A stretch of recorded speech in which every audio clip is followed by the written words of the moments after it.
funny you mentioned the shorts. I was thinking back when I first went through shorts and flip flops, Mm-hmm. and I mean in meetings, but it wasn't.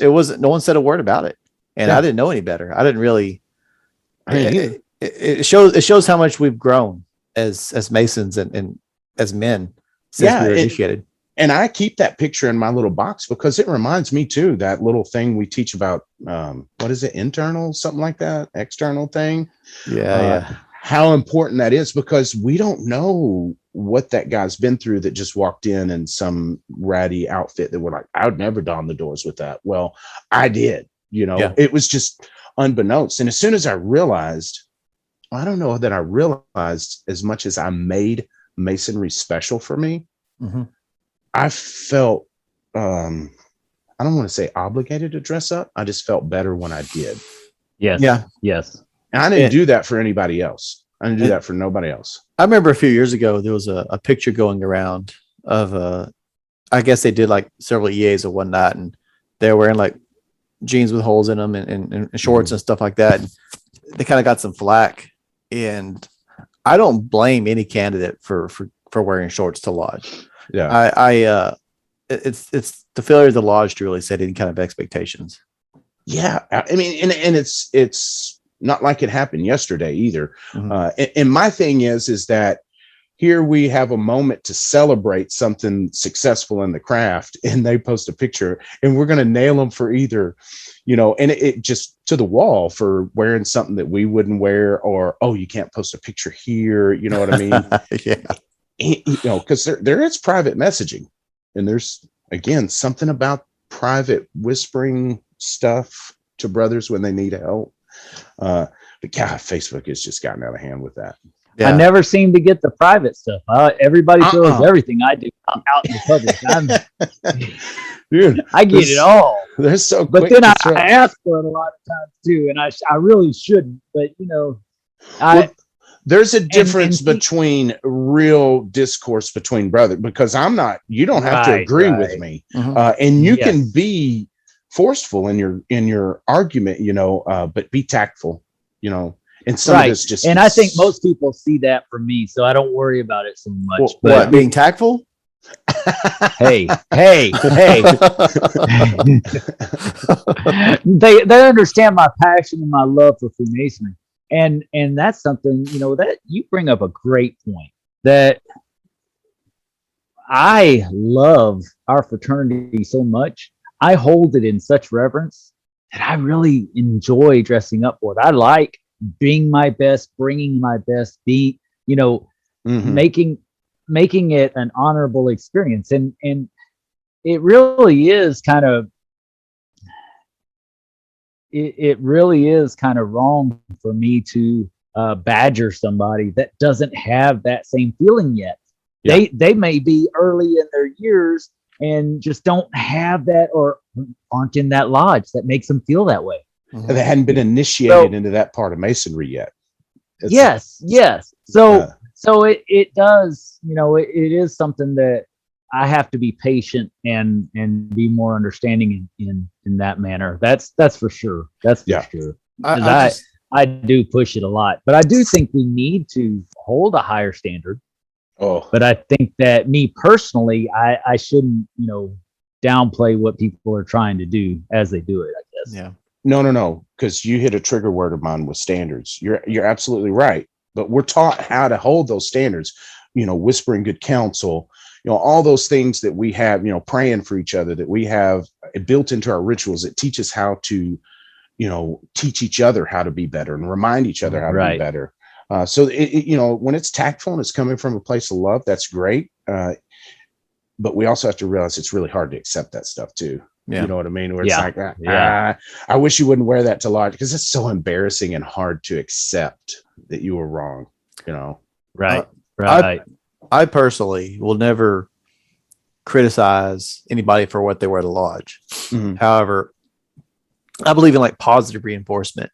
And so, for example, after the I'm trying not to sneeze, so excuse me if I make funny faces, but after the quarantine was lifted, we had probably I think it was 5 guys that were just I mean, they were ready. They had practiced, they'd turned in their work, and they were ready to receive their master's degree. And so we raised like 4 or 5 guys right after the lockdown was over. And my point that I'm getting at was these guys all wear at least jackets. Some of them dress nicer than I do to lodge, and the reason for that was I don't want to take all the credit for it, but it was me. I wore a suit to lodge. But you will. But I will, right? I wore a suit to lodge, and, and I impressed the importance of dressing to respect the lodge, because they asked me why I always did that, and I said I'm dressing to give the fraternity the respect that I think it warrants, and they all dress nice. They always, every time. It might be jeans, but there's always like a dress jacket or something with it, and that just goes to show you can enforce standards and give positive reinforcement without pointing fingers and criticizing. Because some of them, I mean, once or twice they might come in right out of work, and I understand that. I'm just glad they're there. But I'm never going to turn away a visitor or anybody because I don't think he's dressed right or something.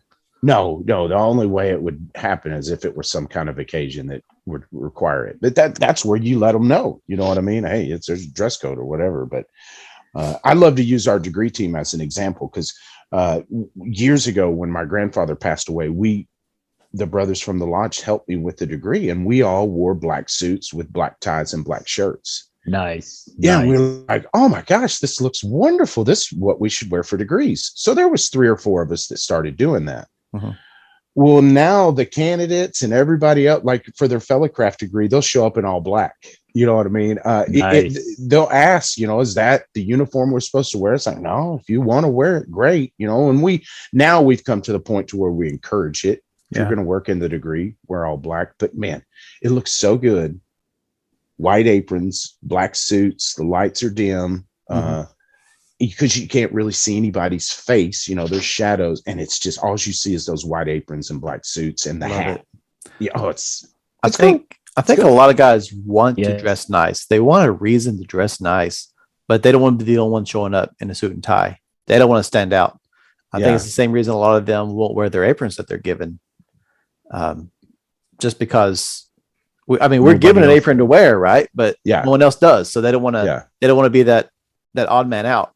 Yeah. And I take your point that guys want to dress nice. You know what I mean? Because I kind of feel that way. But I take it a step further that they want to be convinced to dress nice. Yeah. Because it took me a long time to come to that point. And I'll still, wear jeans on a night that I probably shouldn't have wore jeans, just because I have to get up there and remind myself, why I do dress nice for that kind of stuff.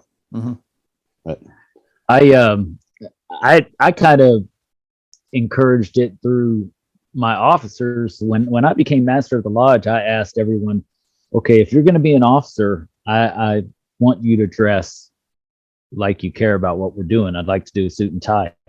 Now, of course, Scott McMahon, if anybody knows Scott McMahon, he's my best friend and arch enemy up at lodge. And so he was my senior warden, and he refused to wear a jacket. But everybody else did, but he refused. And now he won't go to lodge without a jacket. It makes me so mad. But really though, now, I showed up and I was the only one that would wear a jacket and tie, unless Grand Lodge came down. Everybody dresses up for Grand Lodge. What's interesting is they know what's appropriate when Grand Lodge is coming, but they don't think about it when they're not there. So I don't know, man. Once Grand Lodge comes around the corner, the conversation of appropriate dress comes up, and you inevitably see that quote that we all know from the EA charge that just pops up as justification for not wearing something nice. Well, down in Goliad, and we're the king of blue jeans. Blue jeans and boots is our normal attire, and so eventually. Now I'll go at any given time, and so that I can stand out, I have to wear a bow tie so I look better, because everybody else is wearing jackets and ties now. So I had to step up my game. They forced me to step up my game. But it's true that you can build up just by showing it's okay. Yeah. You know, some of the guys that wouldn't normally dress like that, they started dressing like that. My junior warden is man, he wears a 3-piece suit and he looks sharp every time. Nice. I'm saving a bow tie just for him, buddy. He's got a nice gold one coming. So does it say anything that I'm in my flannel and Shrew Farm shirt for this podcast? Yeah, it Well, go ahead, Dennis. I won't show you my belt. I won't show you my belt. Please don't. Please don't. I don't care what you're wearing. I'll do masonry with you. You know what I mean? I do want to definitely be clear, and I know we all feel that Yeah, way. we do the same. Yeah, I mean You two are elitists. everything- You guys are exactly. elitists. Before y'all paint me into a corner, I know we're sitting here holding the third rail this whole time. It's like, what's the next question, Justin? Yeah.